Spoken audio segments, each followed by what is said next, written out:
अच्छा बेटा,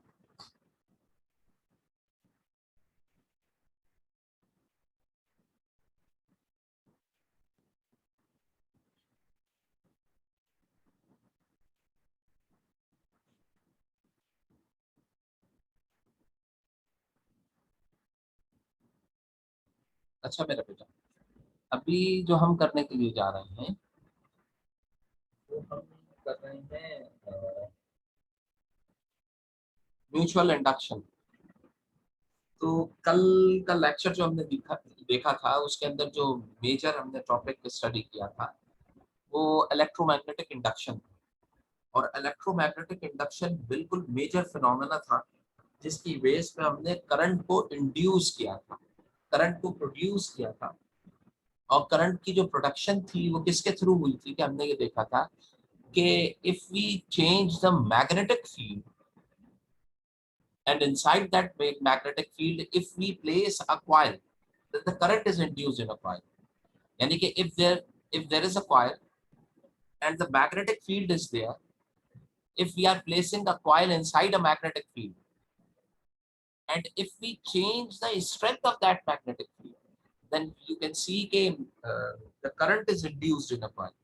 अगर मैं किसी coil को किसी magnetic field में प्लेस कर देता हूँ, अगर मैं किसी कॉइल को किसी मैग्नेटिक फील्ड में प्लेस करूँ और उस मैग्नेटिक फील्ड की स्ट्रेंथ को अगर मैं क्या करूँ, वेरी करूँ, चेंज करूँ, तो तुम देखोगे कि उस मैग्नेटिक फील्ड के चेंज करने की वजह से उस कॉइल के अंदर ईएमएफ इंड्यूस हो जाएगा, वोल्टेज इंड्यूस होगा या करंट इंड्यूस। अच्छा, फिर मैंने आपको ये बताया था कि वो जो करंट इंड्यूस हो रहा होता है वो किसके थ्रू होता है कि अगर आपके पास एक एक मैग्नेट दिया हुआ है और उसको आप कॉइल के अक्रॉस मूव करा रहे हैं, रिलेटिव मोशन दे रहे हैं, या मैग्नेट को स्टिल रख के कॉइल को मूव करा रहे हैं, तो दोनों के रिलेटिव मोशन से current induced in coil, coil के अंदर करंट इंड्यूस होता है। यानी कि कल तक हमने ये पढ़ा था कि विदाउट मोशन, विदाउट मूवमेंट आप करंट को इंड्यूस्ड नहीं कर सकते। यानी कि विदाउट मोशन या रिलेटिव मूवमेंट आप करंट को इंड्यूस्ड नहीं कर पाते। लेकिन आज जो हम स्टडी करने के लिए जा रहे हैं वो इलेक्ट्रोमैग्नेटिक इंडक्शन से ही रिलेटेड है। लेकिन जो कल हमने करंट इंड्यूस्ड देखा था, वो कल हमने जो स्टडी किया था वो कहलाता था मोशनल ईएमएफ। उसको हम क्या कहते थे, मोशनल ईएमएफ या मोशनल इंड्यूस्ड करंट। मोशनल क्यों कहलाता था? क्योंकि ये मोशन के रिलेटिवली डेवलप हो रहा है, जनरेट हो रहा है। आप कॉइल को रोटेट कराते रहेंगे तो करंट इंड्यूस होगा, रोटेशन बंद कर देंगे तो करंट इंड्यूस होना बंद। मैग्नेट को हिलाएंगे तो करंट इंड्यूस होगा, मैग्नेट को हिलाना बंद करेंगे तो करंट इंड्यूस होना खत्म। जिसका मतलब क्या है कि the current which is induced due to the motion और द मूवमेंट और the relative motion of coil and current, coil and magnet, that is called motional EMF. लेकिन अब जो हम करंट इंड्यूस करेंगे वो मोशनल नहीं होगा, ठीक है? वो आपके पास यानी कि उसको हम नॉन मोशनल ईएमएफ कहेंगे। अब वो होगा कैसे? वो होगा ऐसे कि हम ये बात जानते हैं कि अगर मैं यहाँ पे एक कॉइल कंसीडर करता हूँ, यहाँ पे मैंने एक कॉइल रखी है, ये कॉइल रखी है, और इस कॉइल के साथ मैंने एक बैटरी को कनेक्ट किया। बैटरी का ये पॉजिटिव टर्मिनल है और ये नेगेटिव। अब ये बताइए, जब मैं यहाँ से करंट को पास करूंगा आई, तो करंट इसके अंदर क्या करेगा, फ्लो करेगा। इस करंट के फ्लो करने से आप देखेंगे कि इसके अक्रॉस मैग्नेटिक फील्ड जो है वो जनरेट ऐसा, यानी कि ये कॉइल जो है ये बिल्कुल सोलेनॉइड की तरह होगा और इसके अक्रॉस मैग्नेटिक फील्ड जो है वो यहाँ पे ओरिजिनेट होना शुरू हो जाएगी। लेकिन तुम मुझे ये बताओ कि इस फील्ड की स्ट्रेंथ डिपेंड करती है amount of current. We are supplying here DC current, तो डीसी करंट, डायरेक्ट करंट तो कांस्टेंट होता है। सपोज कि ये 5 वोल्ट डीसी वोल्टेज दिया है तो करंट कांस्टेंट रहेगा, तो ये जो फील्ड है ये भी क्या रहेगी, कांस्टेंट रहेगी। अब ये बताइए कि अगर इसी के साथ मैं यहाँ पर एक कॉइल और प्लेस कर दूं, दूसरी कॉइल मैंने और लगा दिया, और इस कॉइल के एंड पे यहाँ पे मैं कोई गैल्वेनोमीटर लगा दूं ताकि मैं ये मेजर करूं कि भाई ये फर्स्ट कॉइल है, ये सेकंड कॉइल है। फर्स्ट कॉइल की वजह से क्या सेकंड कॉइल के अंदर किसी किस्म का कोई करंट इंड्यूस्ड हो रहा है? तो अब मैं अगर यहाँ पे देखना चाहूँ तो मुझे यहाँ पे गैल्वेनोमीटर में कोई डिफ्लेक्शन नहीं मिलेगी, नो करंट, किसी भी किस्म का कोई करंट नहीं मिलेगा। क्यों नहीं मिलेगा भाई? क्योंकि मुझे पता है कि करंट इंड्यूस्ड होता है due to change in magnetic field. यहाँ पे जो करंट आई है, जो यहाँ से ट्रेवल करके ऊपर जा रहा है, ये करंट कांस्टेंट है, तो इसकी फील्ड भी क्या होगी? कांस्टेंट। जब फील्ड कांस्टेंट हुई तो इसका मतलब क्या है कि induced current in this coil, there is no change in the field in the second coil. जब सेकंड कॉइल में कोई फील्ड ही नहीं चेंज हो रही है, मैग्नेटिक फील्ड, तो सेकंड कॉइल में किसी भी किस्म का कोई करंट जनरेट नहीं होगा। अब मैं क्या करता हूं कि इस पोजीशन पे, बेटा जहां पे कोई क्वेश्चन हो तो हैंड रेज कीजिएगा, इस पोजीशन पे मैं एक रियोस्टेट अप्लाई कर दूं। रियोस्टेट कैसा होता है कि एक ऐसी डिवाइस, वेरिएबल रेजिस्टर होता है, ये एक ऐसी डिवाइस होती है जो रियोस्टेट जो है वो एक ऐसी डिवाइस है जो कि क्या काम करता है, जो कि यूज की जाती है किसका, ये होता है वेरिएबल रेजिस्टर। और इसका काम क्या होता है? इसका काम ये होता है कि ये वोल्टेज और करंट को क्या कर सके, चेंज कर सके। अगर रेजिस्टेंस बढ़ेगी तो वोल्टेज और करंट कम हो जाएगी, अगर रेजिस्टेंस कम होगी तो वोल्टेज और करंट क्या हो जाएंगे, उसी का रिलेटिवली बढ़ जाएंगे। तो ये एक ऐसी डिवाइस है जिसके ऊपर एक नॉब सी होती है, इस नॉब को हम अप एंड डाउन करते हैं तो इसकी रेजिस्टेंस वेरिएट करती है, और उस वेरिएशन की वजह से आपके पास करंट जो होता है वो चेंज हो रहा है। तो अब तुम ये बताओ कि जब मैं यहाँ से करंट को वेरी करूंगा तो मैग्नेटिक फील्ड चेंज होना शुरू हो जाएगी, और जब मैग्नेटिक फील्ड में चेंज आएगा, जब मैग्नेटिक फील्ड में चेंज आएगा, हाँ बेटा लेता हूँ क्वेश्चन, जब मैग्नेटिक फील्ड में चेंज आएगा तो जब मैग्नेटिक फील्ड में चेंज आ जाएगा तो आप देखेंगे कि इस गैल्वेनोमीटर में यहाँ पे आपको डिफ्लेक्शन शो होने लगेगी। आपको ये गैल्वेनोमीटर डिफ्लेक्शन, पहले निडल ऐसे थी ना, वो राइट या लेफ्ट साइड के ऊपर डिफ्लेक्ट होना शुरू हो जाएगा। और ये बताइए, जैसे जैसे मैं रेजिस्टेंस को कम और ज्यादा करूंगा due to change in the increase and decrease in the magnetic field, and that basically generates the amount of current in it. ठीक है, तो ये चीज अपने ध्यान में रखिएगा कि in order to observe induced current in the second coil, what you will have to do, you will have to apply a rheostat here on DC source. When you change the current through that rheostat, then the current is reduced. तो ये बताइए, मैंने resistance बढ़ा के इसको एक certain resistance पे stop कर दिया, रोक दिया, मतलब मैंने इतनी रेजिस्टेंस की कि ये 5 वोल्ट कम होके अब कितने वोल्ट आने लगा, 3 वोल्ट। जैसे ही मैं इस रियोस्टेट को रोकूंगा, अब मैं कितना वोल्टेज दे रहा हूँ, 3 वोल्ट। तो बताइए 3 वोल्ट के रिलेटिवली मैग्नेटिक फील्ड की स्ट्रेंथ कम हो जाएगी, लेकिन 3 वोल्ट के ऊपर कांस्टेंट रहेगी ना, तो करंट इंड्यूस होना फिर से क्या हो जाएगा, रुक जाएगा। तो ये याद रखिए कि जब तक मैं रियोस्टेट से कांस्टेंटली करंट को वेरिएट करता रहूंगा, करंट इंड्यूस्ड होता रहेगा। जैसे ही मैं किसी भी पॉइंट के ऊपर, चाहे वो ज्यादा हो या कम, रियोस्टेट को रोकूंगा तो करंट की इंडक्शन भी क्या हो जाएगी, रुक जाएगी। तो इसमें करा क्या जा रहा है कि इसमें जो फर्स्ट कॉइल जिसके अंदर करंट दे रहे हैं, इस कॉइल को हम कहते हैं प्राइमरी कॉइल। इसको हम फर्स्ट कॉइल को कौन सी कहते हैं, प्राइमरी। प्राइमरी उमूमन इनपुट कॉइल भी कहलाती है, जिससे हम इनपुट करंट वोल्टेज देते हैं। और ये कौन सी कॉइल होती है, दूसरी कॉइल को हम कहते हैं सेकेंडरी, जिससे हम क्या कर रहे होते हैं, आउटपुट ले रहे होते हैं। तो इसमें एक प्राइमरी कॉइल हुई, एक सेकेंडरी कॉइल हुई। तो मैं कहूंगा कैसे, म्यूचुअल इंडक्शन में production of current in secondary coil.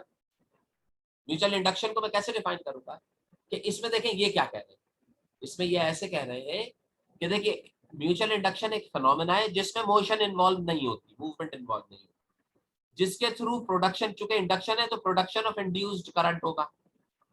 किस चीज में, एक कॉइल के अंदर करंट इंड्यूस्ड है, यहाँ पे करंट इंड्यूस हो रहा है सेकेंडरी कॉइल में, current induced in one coil, एक कॉइल के अंदर करंट इंड्यूस्ड हो, ड्यू टू किसकी वजह से हो, चेंज किया जाए, तब्दील किया जाए करंट इन नेबरिंग कॉइल। अगर मैं नेबरिंग कॉइल में करंट को चेंज करता हूँ तो उस चेंज करने की वजह से प्राइमरी कॉइल के अंदर, सेकेंडरी कॉइल के अंदर या सेकंड कॉइल के अंदर करंट इंड्यूस हो जाए, इस फिनोमेना को हम कौन सा फिनोमेना कहेंगे, म्यूचुअल इंडक्शन। देखिए यहाँ पे किसी किस्म की मोशनल ईएमएफ नहीं है, मूवमेंट नहीं है, तो ये चीज आपने ध्यान में रखी। अब देखें यहाँ पे इन्होंने एक एग्जाम्पल इसके, हाँ हाँ बेटा आयशा आप कीजिए क्वेश्चन, क्या कह रहे हैं। सर ये जो, सर एम आई ऑडिबल? हाँ हाँ बेटा। सर ये जो स्टेट का आपने बताया रियो कि रियो रियो वेरिएबल रियो रेजिस्टर है। वो रियो बिस्किट नहीं होता, रियो एच स्टेट। साइलेंट है। हाँ कहिए। ओके, तो ये वेरिएबल रेजिस्टर है, तो सर ये करंट और वोल्टेज के ऑपोजिट कैसे होता है? करंट और वोल्टेज देखिए, ये एक सिंपल सी चीज है। तो मुझे ये बताओ कि अगर मैं कोई रेजिस्टर जो है वो सोर्स के सामने अप्लाई करता हूँ तो रेजिस्टर पे पोटेंशियल ड्रॉप होता है। मसलन अगर एक मैं रेजिस्टर लगा देता हूँ तो रेजिस्टर क्या करता है, जो वोल्टेज निकल के आ रहा होता है, जिनकी एनर्जी ज्यादा होती है इलेक्ट्रॉन्स की, उनको उनके ऊपर ऑपोजिशन अप्लाई करके उनकी एनर्जी को रिड्यूस करेगा ना। देखिए इस तरीके से, ये इस तरीके से कि अगर आपके पास एक, अगर आपके पास ये सोर्स है, ये सोर्स है, यहाँ से करंट निकला, करंट निकल के यहाँ तक पहुंचा, यहाँ पे इलेक्ट्रॉन्स जो है उनकी एनर्जी बहुत ज्यादा है, हाई एनर्जी इलेक्ट्रॉन्स। यहाँ पे मैंने एक रेजिस्टर लगा दिया, भाई यही ऐसा ही रेजिस्टर होता है, लेकिन ये रेजिस्टर वेरिएबल होता है, चेंज कर सकता हूँ मैं इसे। अब रेजिस्टर का काम क्या होता है कि अगर यहाँ पे एनर्जी इसकी 10 जूल्स है, जब इसमें से गुजर के यहाँ पहुंचेगा तो 5 जूल्स रह जाएगी। 5 जूल्स, 10 से 5 जूल्स होने का मतलब क्या है कि एनर्जी कम हुई है तो वोल्टेज भी तो ड्रॉप हो जाएगा, वोल्टेज भी कम हो जाएगा। तो ये जो रेजिस्टर होता है ये वोल्टेज को क्या करता है, ड्रॉप करता है। वोल्टेज के ड्रॉपेज की वजह से जो करंट यहाँ से ड्रॉ करा रहा होता है उसके अंदर भी क्या होती है, वेरिएशन आती है। तो उमूमन करंट को और वोल्टेज को ड्रॉप करने के लिए हम क्या करते हैं, रियोस्टेट को यूज करते हैं। समझ में आ रही है? रियोस्टेट क्यों कम करता है, क्योंकि आप जानते हैं कि मैं डिवाइस से इसे किस पे अप्लाई करता हूँ, सीरीज पे अप्लाई करता हूँ। जो सीरीज से अगर किसी रेजिस्टर को लगाओगे तो वो सीरीज से उस रेजिस्टर पे पोटेंशियल क्या कर जाएगा, ड्रॉप कर जाएगा, कम हो जाएगा पोटेंशियल। रेजिस्टर जो होता है वो बेसिकली एक ऐसी डिवाइस होती है जो अपोजिशन फोर्स अप्लाई करेगी इलेक्ट्रॉन की मूवमेंट में, जो कि वोल्टेज या करंट को क्या करेगी, ड्रॉप करेगी। अरीबा सही है? तो जो वोल्टेज और करंट ड्रॉप होगा वो हमेशा कांस्टेंट होगा, अगर पहले भी 5 है तो नेक्स्ट टाइम भी 5 ही होगा? नहीं, देखें करंट का ड्रॉपेज मैं नहीं देख रहा हूँ यहाँ पे, करंट की बात नहीं कर रहा हूँ मैं, यहाँ पे बात कर रहा हूँ वोल्टेज को ड्रॉप करने की। अगर 10 है और मैंने एक रेजिस्टर ऐसा लगाया जो कि कांस्टेंट रेजिस्टर है, तो उसके ऊपर सपोज ड्रॉप होने के बाद 5 मुझे मिल गया, यहाँ पे 5 जो था वो वेस्ट हो गया, ड्रॉप कर दिया इसने, हीट और लाइट में ट्रांसफॉर्म कर दिया, ठीक है, 5 वोल्ट को या 5 जूल्स को। सपोज अगर मैं यहाँ पे रेजिस्टेंस को रिड्यूस करता हूँ, रेजिस्टेंस को कम कर देता हूँ, तो तुम देखोगे कि 10 वोल्ट जो है वो रिड्यूस होकर कितने वोल्ट रह जाएगा, या 10 जूल जो है वो कम होकर 7 जूल्स रह जाएगा। 7 जूल्स का मतलब क्या है, that depends upon the magnitude of resistor. अगर मैंने रियोस्टेट रखा हुआ है तो रियोस्टेट की रेजिस्टेंस जैसे जैसे मैं बढ़ाता जाऊंगा ड्रॉप ऑफ पोटेंशियल बढ़ता जाएगा। यानी कि रियोस्टेट को अगर मैंने रेजिस्टेंस 0 अप्लाई कर रहा है तो 10 का 10 यहाँ मिल रहा होगा मुझे। जैसे जैसे मैं 1 2 3 रेजिस्टेंस बढ़ाऊंगा पोटेंशियल 10 से ड्रॉप होता जाएगा 9 8 7। और अगर मैंने रेजिस्टेंस बहुत हाई कर दी तो क्या होगा, यहाँ पे पोटेंशियल ड्रॉप होकर बिल्कुल ही क्या हो जाएगा, 0 हो जाएगा। तो वो एक ऐसी डिवाइस है कंट्रोल, ये बिल्कुल ऐसा ही है जैसे कि एक पाइप के अंदर से पानी आ रहा है, उसके साथ में आपने एक नलका लगा दिया, नलके को जैसे खोलते जाएंगे, बिल्कुल खोल देंगे तो पूरे का पूरा पानी आ रहा होगा, आहिस्ता आहिस्ता बंद करते जाएंगे, रेजिस्टेंस बढ़ेगी और अमाउंट ऑफ वाटर क्या होता जाएगा, रिड्यूस होता जाएगा। समझ में आई बात? बस इसको यहीं तक रखिएगा, आगे देखिए क्या कहते हैं। अब आगे ये चीज डिस्कस कर रहे हैं कि आपके पास प्राइमरी कॉइल है ये, और यहाँ पे आपके पास आ रही है सेकेंडरी कॉइल। अच्छा, इन्होंने सोर्स कौन सा दिया है, डीसी, लेकिन तुम यहाँ पे खास बात ये देखो कि इसके अंदर कहीं पर भी कोई रजिस्टर या वेरिएबल रजिस्टर रियोस्टेट अप्लाई इन्होंने नहीं किया, क्योंकि इन्होंने जो एग्जांपल दी है वो बगैर रियोस्टेट के बताया।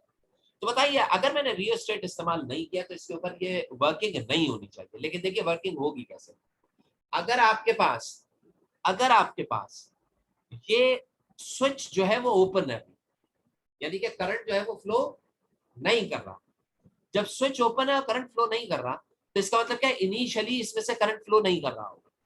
बात समझ में आ रही है? ये कौन सी है, प्राइमरी कॉइल है, और ये कौन सी है, इसके साथ मैंने रखी हुई है सेकेंडरी कॉइल। अब बताइए प्राइमरी और सेकेंडरी आपस में इंटैक्ट नहीं है, फिजिकली कनेक्टेड नहीं है। अब देखो जैसे ही मैं स्विच को कनेक्ट करूंगा, तो सपोज जो मैंने डीसी सोर्स दिया है ये कितने वोल्ट का है, ये 10 वोल्ट का है। देखिए जैसे ही मैं इसे कनेक्ट करूंगा तो क्या ऐसा होगा कि इसे अचानक 10 वोल्ट मिल जाए, नहीं। जैसे ही मैं कनेक्ट करूंगा तो जिस इंस्टेंट में, जिस लम्हे मैं इसे कनेक्ट कर रहा हूँ उस लम्हे वोल्टेज आहिस्ता आहिस्ता बढ़ेगा। पहले वोल्टेज 0 था, फिर बढ़ के क्या होगा 1, फिर 2, फिर 3, फिर 4, और ये बढ़ते बढ़ते बढ़ते बढ़ते कहां तक पहुंचेगा 10। और जब 10 पे पहुंचेगा तो 10 पे पहुंचने के बाद फिर ये 10 पे कांस्टेंट हो जाएगा। तो बताइए वो इंस्टेंट जब मैं इसको इससे कनेक्ट कर रहा हूँ उस लम्हे वोल्टेज इंक्रीज करेगा from 0 to maximum.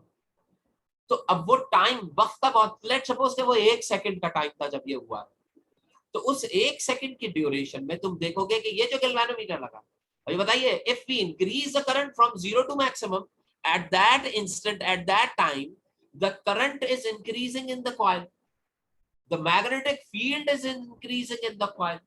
So if there is a change in a magnetic field during the first second, 1 second, पहले सेकंड के लिए अचानक ये इंक्रीज करेगा, तो आप देखोगे कि जो गैल्वेनोमीटर यहाँ पे रखा है इसके अंदर एक राइट साइड के ऊपर एक कंप्लीट डिफ्लेक्शन, पहले स्ट्रेट दिस हुई, राइट साइड पे डिफ्लेक्शन आएगी, और आने के बाद जब करंट कांस्टेंट हो जाएगा तो मैग्नेटिक फील्ड कांस्टेंट हो जाएगी, तो इसमें करंट इंड्यूस्ड होना बंद हो जाएगा। तो आप देखोगे कि राइट साइड पे एक डिफ्लेक्शन देगा और फिर दोबारा से वापस, यानी कि डिफ्लेक्शन सिर्फ उस लम्हे आएगी जब तुम स्विच को ऑन करोगे। ऑन कर देने के बाद जब कांस्टेंट करंट फ्लो करेगा तो डिफ्लेक्शन दोबारा से क्या हो जाएगी, जीरो हो जाएगी, यानी कि जब करंट चेंज हुआ तो डिफ्लेक्शन है। बिल्कुल ऐसे ही when you switch it on, जब आप सर्किट को ओपन करेंगे, खोल देंगे, तो उस लम्हे आपके पास डिफ्लेक्शन ऑपोजिट डायरेक्शन में आएगी। क्यों? क्योंकि अब करंट 10 से कहां जाएगा, 9, 8, 7 वापस करंट आएगा, मैग्नेटिक फील्ड रिड्यूस करेगी। तो तुम देखोगे कि जब मैं इसे खोलूंगा, स्विच को क्लोज करूंगा, यानी कि स्विच को जब मैं ओपन करूंगा, तो ओपन करने में यानी कि सर्किट को ब्रेक करूंगा, तो ब्रेक करने में तुम देखोगे कि डिफ्लेक्शन लेफ्ट साइड पे जाएगी, और फिर आखिर में जाके जब करंट जीरो हो जाएगा तो जीरो पे कांस्टेंट हो जाएगा, तो ये दोबारा से वापस इसके ऊपर आ जाएगी। तो आपके क्या चीज समझ में आई कि सिर्फ डिफ्लेक्शन तुम्हें इस वाले केस में उस वक्त मिलेगी जब आप स्विच को ओपन करेंगे और स्विच को क्लोज करेंगे। हाँ कहिए आयशा। सर जो गैल्वेनोमीटर है, हाँ सर गैल्वेनोमीटर सिर्फ इंड्यूस्ड करंट को शो करता है या फिर नॉर्मल करंट को भी शो करेगा? अच्छा, मुझे एक बात ये बताओ, गैल्वेनोमीटर को क्या ये पता चलता है कि आने वाला करंट इंड्यूस्ड है?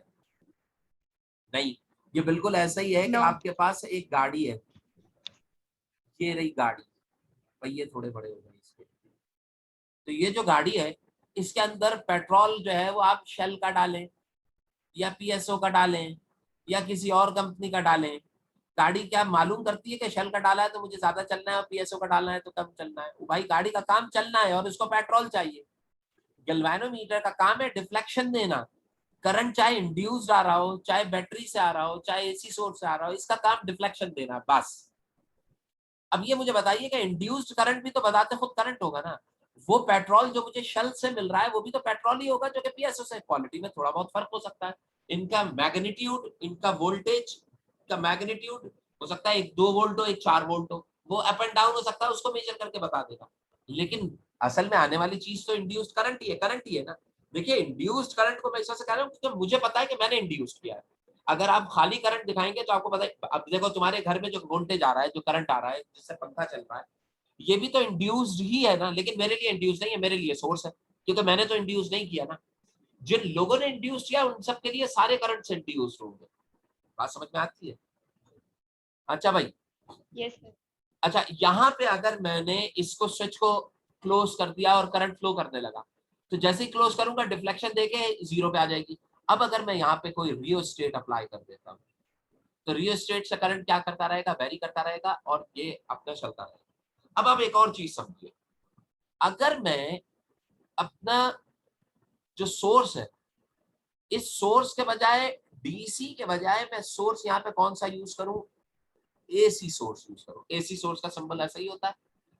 ऑल्टरनेटिंग सोर्स की क्या प्रॉपर्टी होती है कि ऑल्टरनेटिंग का मैग्नीट्यूड भी क्या हो रहा होता है, चेंज हो रहा होता है, और ऑल्टरनेटिंग का डायरेक्शन भी क्या होती है, चेंज। यानी कि ऑल्टरनेटिंग करंट को मैंने कल भी बताया था आपको कि ये नेचुरली, इसको मैं कहता हूं नेचुरली वेरिएबल करंट कहलाता है। ये कौन सा करंट होगा, नेचुरली वेरिएबल करंट। तो बताओ जब ये नेचुरली वेरिएबल करंट हुआ, तो उस नेचुरली वेरिएबल करंट के अंदर आपके पास जो करंट इंड्यूस्ड होगा नेचुरली वेरिएबल के लिए, वो नेचुरली वेरिएबल करंट जो आपके पास आ रहा होगा, वो अगर मैं यहाँ पे सप्लाई पे दे देता हूँ, तो बताइए सप्लाई पे दे देने का मतलब ये हो गया कि अब मुझे इस रियो स्टेट की जरूरत नहीं है। बताइए डीसी सोर्स के ऊपर म्यूचुअल इंडक्शन वर्क नहीं करता, क्योंकि डीसी सोर्स कांस्टेंट करंट दे रहा होता है। जब तक करंट को वेरी नहीं करोगे करंट इंड्यूस्ड नहीं होगा। लेकिन अगर मैंने अपने सप्लाई को डीसी के बजाय कौन सा कर दिया, एसी कर दिया, तो एसी सप्लाई के ऊपर mutual induction, MI mutual induction, इसका फिनोमेना या इसकी वर्किंग जो है वो अल्टरनेटिंग करंट के ऊपर बेस्ट होती है। रीजन क्या होता है, क्योंकि वेरिएबल करंट जो होता है, अल्टरनेटिंग करंट नेचुरली वेरिएबल, मुझे उसको चेंज करने की जरूरत नहीं होती। तो बताइए अगर मैं सोर्स देता हूं आपके पास naturally variable current, alternating current, अब अल्टरनेटिंग करंट के अंदर क्या हो रहा होगा, करंट कुछ लम्हे लेफ्ट टू राइट जाएगा, कुछ लम्हे राइट टू लेफ्ट जाएगा। आपको पता है ना पार्टिकल्स वाइब्रेट कर रहे होते हैं। अब ये बताइए अगर ये 20 साइकिल्स वाइब्रेशन ले रहा है तो जो इंड्यूस्ड करंट होगा उसकी भी वाइब्रेशन कितने हर्ट्ज पे होगी, 20 हर्ट्ज पे होगी। अगर ये 20 हर्ट्ज के ऊपर वाइब्रेट कर रहा है तो इंड्यूस करंट भी 20 हर्ट्ज पे। लेकिन लेंज लॉ क्या कहता था, लेंज लॉ कहता था कि हमेशा अपने सोर्स के ऑपोजिट होगा, यानी कि जब इसका करंट फॉरवर्ड आ रहा होगा तो इसका करंट कहाँ जा रहा होगा, बैकवर्ड जा रहा होगा। जब ये बैकवर्ड जाएगा तो ये कहाँ जा रहा होगा, इसके फॉरवर्ड जा रहा है, यानी कि एक दूसरे के ऑपोजिट। अगर ये राइटवर्ड ट्रेवल कर रहा है तो इंड्यूस करंट लेफ्टवर्ड ट्रेवल करेगा, अगर ये लेफ्टवर्ड ट्रेवल कर रहा है तो ये कौन सा राइटवर्ड ट्रेवल करेगा। तो इसका मतलब क्या हो गया कि ये इसके रिलेटिवली करंट जो होता है, फ्रीक्वेंसी दोनों तरफ आपको क्या मिलेगी, हमेशा सेम मिलेगी। अब ये बताओ कि अगर ये करंट जो चेंज हो रहा है, अगर मैं इसकी फ्रीक्वेंसी को क्या कर दूं, जीरो कर दूं, फ्रीक्वेंसी को क्या कर दूं, जीरो कर दूं। बताओ एसी की फ्रीक्वेंसी को अगर तुम जीरो कर दो तो इसका मतलब क्या है कि करंट अपनी डायरेक्शन को चेंज नहीं कर रहा। ना करने का मतलब क्या है कि वो कौन सा करंट बन गया, डीसी। तो इसका मतलब क्या है कि अगर किसी एसी की फ्रीक्वेंसी को जीरो कर दें तो कॉइल में करंट इंड्यूस्ड होना भी क्या हो जाएगा, बंद हो जाएगा। कॉइल में जो करंट इंड्यूस्ड हो रहा होता है वो इस फ्रीक्वेंसी की, यानी कि चेंज ऑफ द डायरेक्शन या चेंज ऑफ द मैग्नीट्यूड की वजह से बिल्डअप हो रहा होता है। तो ये याद रखें कि जो म्यूचुअल इंडक्शन का फिनोमेना है वो असल में वर्क करता है किसके ऊपर, अल्टरनेटिंग करंट। डायरेक्ट करंट के लिए मुझे फिर और लवाजमात लगाने पड़ते हैं कि यहाँ पे एक रियो स्टेट लगाऊं, फिर बैठ के अपने हाथ से हिलाता रहूं, तब कहीं जाके चेंज होगा। तो डायरेक्ट अल्टरनेटिंग करंट के अंदर जो फ्रीक्वेंसी आपके पास प्राइमरी कॉइल पे आएगी वही डेवलप होगी कौन सी कॉइल पे, सेकेंडरी पे, पहली चीज। अच्छा इसके जो टर्न्स हैं, प्राइमरी कॉइल के नंबर ऑफ टर्न्स को मैं एनपी से रिप्रेजेंट करता हूँ और सेकेंडरी कॉइल के नंबर ऑफ टर्न्स को मैं एनएस से रिप्रेजेंट करता हूँ। तो अब आप देखिए कि वोल्टेज जो मैं यहाँ पे इनपुट दे रहा हूँ, यहाँ से जो वोल्टेज, सपोज कि मैंने यहाँ पे 50 वोल्ट इनपुट दिया, कितना वोल्ट इनपुट दे रहा हूँ, 50 वोल्ट। अब ये बताइए कि अगर मैंने नंबर ऑफ टर्न्स एनपी, और यहाँ पर भी 5 है, 5 टर्न्स है, और यहाँ पर भी कितने टर्न्स रखे, 5 रखे, अगर नंबर ऑफ टर्न्स आपस से बराबर है तो सेम 5 वोल्ट ही वोल्टेज बिल्डअप होगा, क्योंकि ये जो वोल्टेज है ना, that depends upon the number of turns in primary and secondary coil. बताओ अगर प्राइमरी के 5 हैं और सेकेंडरी के नंबर ऑफ टर्न्स बढ़ा के कितने कर दिया जाए, 10 कर दिया जाए, कितने कर दिया जाए, 10। अब बताइए 5 जो है, 10 जो है वो 5 का डबल है। इसके अंदर मैंने नंबर ऑफ टर्न्स क्या कर दिए, बढ़ा दिए। अभी क्या थे, 5 थे, अब कितने हो गए, 10 हो गए। तो बताओ प्राइमरी के relatively number of turns double हो गए ना, तो प्राइमरी का रिलेटिवली सेकेंडरी का वोल्टेज भी क्या होगा, डबल। बस यहाँ पे वोल्टेज कितने वोल्ट था, 50। तुम देखोगे कि यहाँ पे जो आउटपुट वोल्टेज मिल रहा होगा वो कितने वोल्ट होगा, 100 वोल्ट, डबल मिल रहा होगा।